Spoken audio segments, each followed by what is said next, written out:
บ้านแม่บ่มึง บ่แล้ววันที่วันที่8ของวันแม่บ่ได้วันแม่นี่แต่ก็มาขอพรนี่จากแม่นี่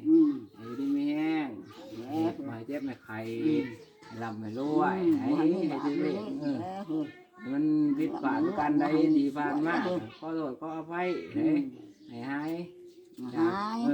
จากบาปจากเวรและโตบอกบ่ดีที่ผ่านมาก็เจตนาบ่เจตนาให้เบิดได้เนาะนี่การหาก็หาชิปนี่มันบ่มีมันเดือนก็บอกมันหักออกมันบ่พอใส่เด้กายถึงเลขได้บัดรวยได้รวยมันจันไหวควายเด็กหัดซื้อเอาผูกแกนอาศกใส่เลยพ่อนให้ได้เงินหลายล้านเด้อพันล้าน100 ล้านพันล้าน100 ล้าน100 ล้านพันล้านหรือน้องมันพันล้าน100 ล้านแต่พันไหนจะมา100ได้100จนพันเลย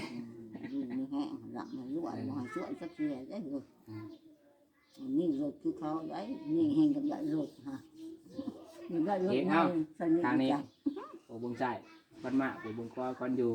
มันรับมันตื่นอะไรเงินหมื่นมันหาบอกเองเลยบอกเองที่เองบอกเองบอกกันนะไอ้ยะสิไว้พ่อนไหนไว้พ่อนเองไว้พ่อนเองแล้วเขาบอกบอกเองขายเขาเอามาเป็นซุ้มโหทางนี้นะฮะได้เลย